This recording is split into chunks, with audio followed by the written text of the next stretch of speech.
क्या है कुंभ मेले में अघोरियों का रहस्य? श्री शिवाय नमस्तुभ्यं। जय। उत्तर प्रदेश के प्रयागराज में देश विदेश से लाखों श्रद्धालु और संत कुंभ स्नान के लिए पहुंचे हुए हैं। इन्हीं साधु संतों के तमाम संप्रदायों में से एक है अघोरी। हालांकि अघोरियों को उनकी साधना पद्धति के चलते साधारण समाज स्वीकार नहीं करता है। क्या आपने कभी सोचा है कि अघोरी साधु अपने भोजन में मुर्दों का कच्चा मांस क्यों खाते हैं? आखिर इससे उनको क्या मिलता है? और सबसे ज्यादा आश्चर्य में डालने वाली बात यह है कि अघोरी महिला के मासिक धर्म के दौरान ही उनके साथ शारीरिक संबंध क्यों बनाते हैं? अघोरी की मृत्यु के बाद उनका अंतिम संस्कार कैसे किया जाता है? और महिला अघोरी अपना जीवन कैसे जीती है? अघोरी साधु शमशान में रहकर ही साधना करते हैं, जबकि बाकी लोग वहां जाने से भी डरते हैं। आज हम आपको एक सच्चे अघोरी की पहचान से लेकर उनकी इस रहस्यमय जीवन के सभी पहलुओं से अवगत कराएंगे, जिसे शायद जानकर आप हैरान रह जाएंगे। इसलिए इस वीडियो को अंत तक जरूर सुनें। यह जानकारी आपकी सोच को पूरी तरह बदल देगी। अघोरी बाबा सुनते ही जहन में एक अलग सा रूप आ जाता है। राख से लिपटे इंसानी मांस खाने वाले, जादू टोना करने वाले साधुओं के रूप में इन्हें जाना जाता है। अघोरी शब्द का संस्कृत भाषा में मतलब होता है उजाले की ओर। साथ ही इस शब्द को पवित्रता और सभी बुराइयों से मुक्त भी समझा जाता है। लेकिन अघोरियों के रहन सहन और तरीके इसके बिल्कुल विरुद्ध ही दिखते हैं। अघोरियों की इस रहस्यमय दुनिया से जुड़े कुछ अनजाने पहलुओं को आज हम जानेंगे। शमशान की राख से ढके शरीर, हाथों में मानव खोपड़ी और जीवन और मृत्यु के बीच का गहरा संबंध। अघोरी साधु जिनका जीवन सामान्य साधुओं से बिल्कुल अलग, भयावह और रहस्यमय होता है। शमशान जहां हम लोग जाने से भी डरते हैं, वहां ये साधु अपनी साधनाएं करते हैं और मृत्यु और आत्मा के गूढ़ रहस्यों को जानते हैं, जो हमारी सोच से परे हैं। सदियों से इन साधुओं का जीवन, उनकी साधनाएं और उनकी चमत्कारी शक्तियों का रहस्य और भय से घेरी रही है। अघोरी साधु एक ऐसा नाम है जो अपने आप में ही रहस्य और विचित्र को समेटे हुए हैं। इनके जीवन का हर पहलू समाज की परंपराओं और नियमों से एकदम अलग और विपरीत होता है। अघोरी साधु अपने जीवन को साधारण मानव की धारणाओं से परे समझते हैं। जहां हम भोजन को पवित्र मानते हैं, वहीं अघोरी साधु शवों का मांस खाते हैं और मानव खोपड़ी, जिसे वे कपाल कहते हैं, उसमें भोजन करते हैं। यह उनके लिए कोई घृणास्पद कार्य नहीं है, बल्कि यह भगवान शिव के कपालधारी रूप का अनुसरण है। वे मानते हैं कि शिवजी का हर रूप पवित्र है, चाहे वह शव हो या मल, कुछ भी उनके लिए अपवित्र नहीं होता। यह अपने शरीर पर स्मशान की राख इसलिए लगाते हैं क्योंकि यह भगवान शिव का प्रतीक मानी जाती है, और इसके पीछे एक वैज्ञानिक पहलू भी है। राख में कैल्शियम, फास्फोरस और अन्य खनिज होते हैं, जो त्वचा की बीमारियों से शरीर की सुरक्षा कर सकते हैं। उनके लिए माता काली और भगवान शिव का भैरव रूप ही उनके गुरु होते हैं, और जिस तरह भगवान शिव और माता काली मुंडों की माला पहनते हैं, अघोरी साधु भी मुर्दों की खोपड़ियों का हार पहनते हैं। अघोरी साधुओं का सबसे विवादास्पद पहलू है उनका यौन संबंधों को लेकर दृष्टिकोण। तो आज हम आपको अघोरी साधुओं की इस रहस्यमय और गूढ़ दुनिया की गहराई तक लेकर चलेंगे, जहां जीवन और मृत्यु की सीमाएं धुंध हो जाती हैं और मोक्ष प्राप्ति का मार्ग साधना की इस दुनिया में छिपा है। अघोरी साधुओं अन्य साधुओं की तरह ब्रह्मचर्य का पालन नहीं करते हैं। इनके अनुसार जीवन के हर पहलू को स्वीकार करना आवश्यक है, चाहे वह यौन संबंध हो या अन्य वर्जित कृत्य। जितना हम अघोरियों की रहस्यमय दुनिया में गहराई से उतरते हैं, उतना ही हमें रहस्य और रोमांच का अनुभव होता है। राख से लिपटे हुए यह अघोरी सा साधु शमशान घाट में मिले अज्जल शवों का मांस खाते हैं, तो कभी शव के साथ यौन संबंध बनाते हैं। वे मासिक धर्म के दौरान जीवित महिलाओं के साथ भी शारीरिक संबंध बनाते हैं। यह जानकर आपके मन में सवाल जरूर उठेगा, आखिर यह साधु कैसे हो सकते हैं। समाज में साधुओं का ब्रह्मचर्य का पालन करना अनिवार्य माना जाता है और अघोरी ना तो ब्रह्मचर्य का पालन करते हैं और ना ही इनका खानपान साधु संतों जैसा होता है। आखिर मांस और मदिरा का भोग लगाने वाले यह अघोरी भगवान शिव के पुजारी होने का दावा क्यों करते हैं? उपनिषद में भगवान शिव को अघोरनाथ कहा गया है और अघोरी बाबा भी शिव के इसी रूप की उपासना करते हैं। बाबा भैरवनाथ भी इनके आराध्य माने जाते हैं। शव के साथ यौन संबंध बनाने और मांस खाने के पीछे भी इनका तर्का घोर पंथ की ही तरह शाश्वत है। शव के साथ शारीरिक संबंध बनाना शिव और शक्ति की उपासना का एक तरीका है। उनका मानना है कि यदि इस क्रिया के दौरान उनका मन ईश्वर की भक्ति में लगा रहे तो यह साधना का सबसे ऊंचा स्तर होता है। मासिक धर्म में महिलाओं के साथ संबंध बनाने के पीछे भी एक मान्यता है। घोरी ब्रह्मचर्य का पालन नहीं करते क्योंकि यह अपनी शक्तियों को जागृत करने के लिए कुछ विशेष परीक्षाओं से गुजरते हैं। ऐसी महिलाओं के साथ जिनका मासिक धर्म चल रहा हो, शारीरिक संबंध बनाना उनके लिए शक्ति प्राप्त करने का एक तरीका है। उनका मानना है कि अगर इस दौरान वे भगवान शिव में लीन रह जाते हैं तो उन्हें विशेष शक्ति की प्राप्ति होती है। कहा जाता है कि जब अघोरी साधु ढोल मंजीरे और नगाड़ों के बीच शारीरिक संबंध बनाते हैं तब यह उनकी सबसे कठिन शक्ति परीक्षा होती है। अगर इस दौरान वे अपने ध्यान को शिव में स्थिर रख पाते हैं तो वे संपूर्ण रूप से अघोरी माने जाते हैं। यह उनके लिए एक प्रकार से ब्रह्मचर्य का पालन करने जैसा ही होता है, जहां शारीरिक क्रियाओं के बावजूद उनका ध्यान केवल भगवान शिव में केंद्रित रहता है। अघोरी साधु उन चीजों का प्रयोग करते हैं जिन्हें समाज अपवित्र या वर्जित मानता है। उनके लिए मलमूत्र, शव और अपशिष्ट सामग्री भी साधना के हिस्से हैं। उनका मानना है कि शिव हर चीज में विद्यमान है, चाहे वह कितनी भी घृणित क्यों ना हो। यह अभ्यास उन्हें घृणा और सामाजिक धारणाओं से ऊपर उठने में मदद करता है। अब हम यह जानेंगे कि अघोरी बनने की यात्रा कहां से शुरू होती है और सच्चे अघोरी की पहचान क्या होती है।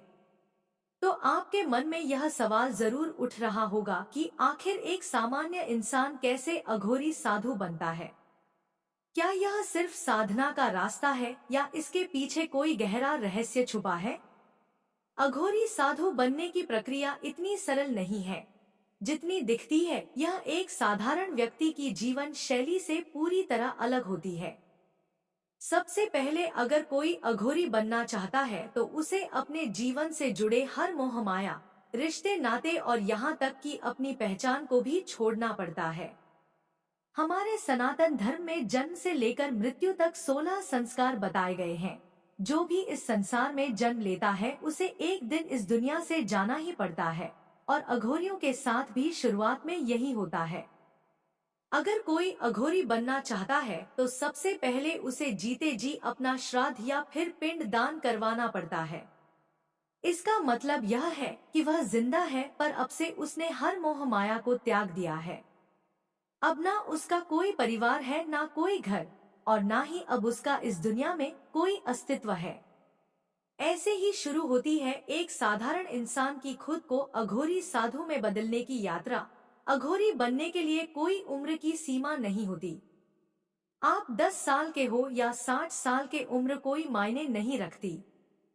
कोई भी, चाहे वह पुरुष हो या महिला, अघोरी बन सकता है। जी हाँ, आपने बिल्कुल सही सुना, महिला भी अघोरी बन सकती है। यह साधना किसी विशेष वर्ग के लिए नहीं बल्कि उन सभी के लिए है जो संसार के हर बंधन से मुक्त होकर एक नई राह पर चलने के लिए तैयार होते हैं। अघोरी बनने की राह पर सबसे पहला कदम है अपने गुरु की तलाश। यह साधना का सबसे महत्वपूर्ण हिस्सा है, लेकिन अगर इनको कोई मानव गुरु नहीं मिलता तो यह बाबा काल भैरव को अपना गुरु बना सकते हैं, जो काशी के कोतवाल माने जाते हैं। बाबा काल भैरव भगवान शिव के रुद्र रूप है, वही इनके मार्गदर्शक और गुरु बन जाते हैं। उनकी साधना करके उन्हें गुरु रूप में स्वीकार करना होता है। और इसके बाद आता है सबसे बड़ा कदम, पिंडदान, यानी खुद को इस संसार से पूरी तरह से मुक्त कर देना। इसका मतलब है कि इस दुनिया में अब इनका कोई अस्तित्व नहीं रहा। अब से यह केवल शिव के साधक के रूप में जाने जाएंगे।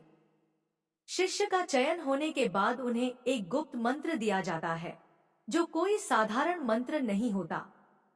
इस मंत्र को बिना एक भी दिन छोड़े उन्हें लगातार 12 साल तक जपना पड़ता है। 12 साल तक जो भी शिष्य इस साधना को पूरी तरह निभा पाता है, वही इस कठिन मार्ग पर आगे बढ़ने का हकदार बनता है।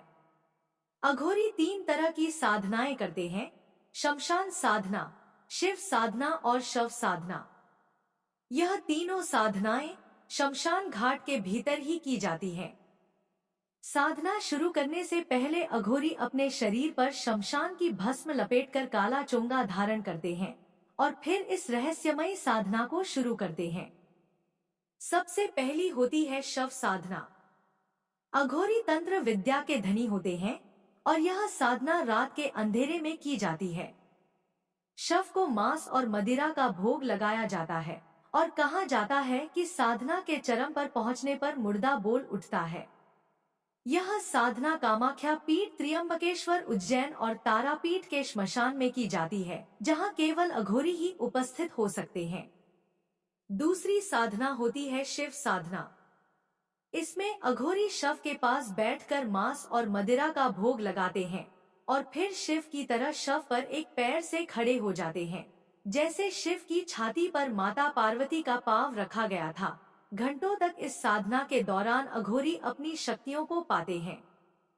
तीसरी और सबसे आखिरी साधना है शमशान साधना। यह साधना शव और शिव साधना से अलग होती है। इसमें अघोरी मृतक के परिवार को भी शामिल करते हैं। शव की जगह शव पीठ की पूजा जाती है। प्रसाद के रूप में मांस और शराब की जगह दूध से बना मावा चढ़ाया जाता है। अब जानते हैं असली अघोरी साधु की पहचान कैसे करें। असली अघोरी साधु की पहचान करना इतना आसान नहीं होता। प्रयागराज में कुंभ में कई फर्जी अघोरी भी घूमते हैं, जो बहरूपिया का रूप बनाकर घूमते हैं और लोगों का मनोरंजन करते हैं। वे साधारण साधुओं की तरह दिख सकते हैं, लेकिन उनकी जीवन शैली और साधनाएं बहुत गहरी और रहस्यमय होती हैं। अघोर विद्या के जानकार मानते हैं कि असली अघोरी कभी आम दुनिया में सक्रिय नहीं होते। अगर समाज में रहते भी हैं तो दिखावा नहीं करते। वे सिर्फ अपनी साधना में लीन रहते हैं। अगर कोई अघोरी आपसे पैसे मांगता है तो समझ जाएं कि वह सच्चा अघोरी नहीं हो सकता, क्योंकि असली अघोरी कभी किसी से कुछ मांगते नहीं हैं। कलयुग में कोई भी राख लगाकर, काले कपड़े पहनकर और खोपड़ी लेकर अघोरी जैसा दिख सकता है, लेकिन असली पहचान उनके साधना में होती है। जहां पैसे का खेल हो वहां से दूर रहना ही बेहतर है। पैसा इंसानों ने बनाया है, भगवान को इसकी जरूरत नहीं होती। अघोरियों के बारे में कहा जाता है कि वे बाहर से रूखे दिख सकते हैं, लेकिन उनके अंदर जन कल्याण की भावना छुपी होती है। अगर किसी पर उनकी कृपा हो जाए तो वे अपनी सिद्धियों का फल देने में भी पीछे नहीं हटते, और अगर कोई उन्हें पसंद आ जाए तो वे उसे अपनी तंत्र विद्या सिखाने को भी तैयार हो जाते हैं। लेकिन ध्यान रहे, उनका क्रोध बेहद प्रचंड होता है। अघोरी बेहद सरल स्वभाव के होते हैं और प्रकृति के साथ रहना पसंद करते हैं। वे किसी से कोई मांग नहीं करते, ना ही वे किसी से पैसे लेते हैं। उनका जीवन हर किसी के कल्याण के लिए प्रार्थना करने में समर्पित होता है। अघोरी हर चीज को ईश्वर के अंश के रूप में देखते हैं। वह ना तो किसी से नफरत करते हैं और ना ही किसी चीज को अस्वीकार करते हैं। इसी कारण वे इंसानी और जानवरों के मांस में कोई भेदभाव नहीं करते। जानवरों की बलि उनकी पूजा पद्धति का एक महत्वपूर्ण हिस्सा है और वे गांजा भी पीते हैं, लेकिन नशे में भी उन्हें अपने बारे में पूरी तरह से होश रहता है। उनकी साधना और उनका जीवन हर पहलू में भगवान शिव से जुड़ा होता है। क्या आप कभी अपने जीवन में ऐसे संत, महात्मा या अघोरी साधु से मिले हैं जिसने आपको प्रभावित किया हो? अगर ऐसा कभी हुआ है तो कमेंट करके जरूर बताएं। क्या आप जानते हैं कि जब किसी अघोरी साधु की मृत्यु हो जाती है तो उनका अंतिम संस्कार कैसे किया जाता है और उनके शव के साथ क्या होता है? अघोरियों का अंतिम संस्कार हिंदू धर्म की पारंपरिक विधियों से कुछ हद तक मेल खाता है, लेकिन इसमें कई अनूठी बातें भी शामिल होती हैं। जब कोई अघोरी मृत्यु को प्राप्त करता है तो उसका शरीर साधारण तरीकों से नहीं जलाया जाता, बल्कि अधिकतर मामलों में अघोरी का अंतिम संस्कार शमशान भूमि में गंगा या किसी पवित्र नदी के किनारे किया जाता है। मृत अघोरी के शव को या तो जला देते हैं, या फिर दफना देते हैं, या फिर उसे पवित्र नदी में प्रवाहित कर देते हैं। अघोरी कभी अपने साथी अघोरी के शव को नहीं खाते हैं। कुछ अघोरी साधु अपनी अंतिम इच्छा के अनुसार अपने शरीर को गंगा में प्रवाहित करने या श्मशान भूमि में छोड़ने की बात कहते हैं। तो इस तरह अघोरी साधुओं का अंतिम संस्कार उनके जीवन की तरह ही अनोखा और रहस्यमय होता है। अघोरी का मूल इतिहास कहां से है? भारत का प्रथम अघोरी कौन था और अघोरी का असली मतलब क्या होता है? संस्कृत में अघोरी का मतलब है उजाले की ओर जाने वाला। यह शब्द इतना पवित्र और शक्तिशाली माना जाता है कि यह इंसान को हर बुराई से मुक्त करने की क्षमता रखता है। अघोरी साधुओं का इतिहास और उनकी उत्पत्ति एक ऐसा रहस्य है जो समय के साथ गहराई में डूबा हुआ है। इनका संबंध उन प्राचीन तांत्रिक परंपराओं से है जो सदियों से अपने आप में अद्वितीय और रहस्यमय मानी जाती हैं। कहा जाता है कि 7वीं और 8वीं शताब्दी में अघोरी साधुओं की जड़ें कापालिक और काला मुख जैसे उग्र तांत्रिक संप्रदाय में समाई हुई हैं। यह वह साधु थे जो मानव खोपड़ी से भोजन करते थे और तांत्रिक अनुष्ठानों में मांस और मदिरा का भोग लगाना, शवों की पूजा करना और मानव की बलि देना, इन्हीं परंपराओं से अघोरी साधुओं की उत्पत्ति मानी जाती है, जिन्होंने जीवन और मृत्यु के भेद को मिटाने की साधना की शुरुआत की। अघोरी शिव के अद्वितीय भक्त होते हैं। यह साधु शिव के भैरव रूप की पूजा करते हैं और अपने जीवन को मोक्ष की प्राप्ति के लिए समर्पित कर देते हैं। अघोर साधना की यह यात्रा बेहद कठिन और रहस्यमय मानी जाती है। अघोरी साधु मानते हैं कि हर आत्मा परम शिव है और अपने जीवन में काम, क्रोध, लालच, नशा, भय और घृणा से परे होते हैं। वह अंधकार से शुरू करते हैं, फिर प्रकाश की ओर बढ़ते हैं और अंत में आत्मा बोध को प्राप्त करते हैं। अघोरियों को कुत्तों से बहुत प्रेम होता है। अन्य सभी जानवरों जैसे गाय, बकरी या इंसान से दूरी बनाने वाले अघोरी अपने साथ और आसपास कुत्ता रखना पसंद करते हैं। अघोरियों का मानना है कि हर व्यक्ति अघोरी के रूप में जन्म लेता है। उनका कहना है कि जैसे एक नन्हे बच्चे को अपनी गंदगी और भोजन में कोई अंतर नहीं समझ आता, वैसे ही अघोरी भी हर गंदगी और अच्छाई को एक ही नजर से देखते हैं। बहुत से अघोरियों ने यह भी दावा किया है कि उनके पास एड्स और कैंसर का भी इलाज है, हालांकि इसका कोई वैज्ञानिक प्रूफ नहीं है। फिर भी अघोरियों का कहना है कि शव के शरीर से तेल निकालकर उन्होंने बड़ी से बड़ी बीमारी का इलाज ढूंढ लिया है। कौन था? अब आइए जानते हैं कौन था पहला अघोरी। अघोरी संप्रदाय बाबा किनाराम का अनुसरण करते हैं और उनके द्वारा किए गए कामों को अपनी परंपरा का हिस्सा मानते हैं। ऐसा कहा जाता है कि बाबा किनाराम पहले अघोरी थे। आपको यह जानकारी कैसी लगी, कृपया कमेंट करके जरूर बताएं।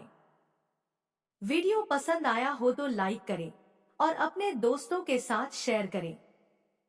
कमेंट बॉक्स में जय श्री हरि लिखना ना भूलें और ऐसी ही और भी बहुत सारी कहानियों और जानकारियों को सुनने के लिए चैनल को सब्सक्राइब जरूर करें।